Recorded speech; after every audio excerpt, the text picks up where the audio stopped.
Have you ever found yourself doing this at work? Is this your everyday? There's a social event coming up. People are chatting about it and adding their names to the list to go. But you quietly decide not to go. Not because you don't want to, but because you convince yourself that nobody would really notice if you were there or not. Even though you get on really well with your colleagues and they are all encouraging you to go, for some reason you just feel that you don't really fit in, and so you end up not going. Aha! I think I know what's going on here. This could be the fifth bad message that we learn in a difficult childhood. And it is, you are alone, nobody loves you. When this message lives deep in your subconscious, it can make you expect rejection, even when there is no evidence that anyone is actually rejecting you at all. It can make you feel that you are alone in the world and that nobody really cares about you. I'll explain how this happens. Children are not born believing they're unwanted. They learn it. Perhaps when you were a child, your feelings were ignored. Perhaps affection was rare. Perhaps you felt invisible. Perhaps you felt left out and you felt that nobody really cared about you. As a child, you ended up feeling very alone. Your mind tried to make sense of that experience and it interpreted it as, I'm alone. Nobody really loves me. This interpretation gets stored in your subconscious mind and sadly, as you grow up, it stays in your subconscious mind so that when you are an adult, you still believe that you are alone and nobody loves you.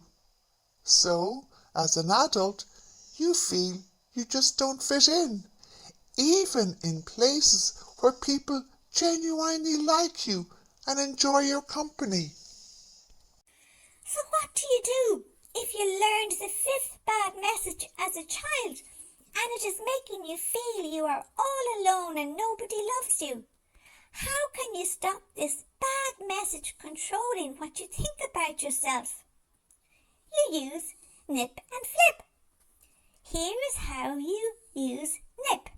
When you catch yourself thinking, nobody would want me there as I don't really fit in, you nip that thought in the bud. You don't let it in the door. You don't entertain it. And you challenge that thought by asking yourself, is this what is really happening right now? Or is this the old bad message talking to me? You identify this thought as the old bad message that you learned in your childhood and it's still controlling what you think about yourself. And to stop this happening, you then flip it. And how do you flip it? You change the bad message to a good message. You start telling yourself, I'm assuming I'll be rejected because that's what I learned as a child. But today, I choose to go to the social event instead of rejecting myself first. I know people like me, and I know people do want my company. I have lots of friends who genuinely care about me. I'm not alone at all, and people do love me.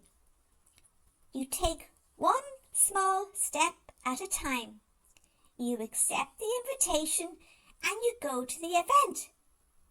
And every time you practice nip and flip, you're teaching your brain that the past doesn't have to control the present.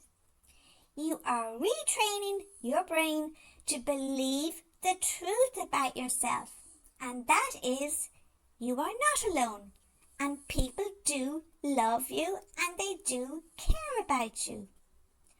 Over time, with lots of practice, your brain will eventually believe the truth about you, and you will be able to feel that there are people in the world who care about you and that you're not alone.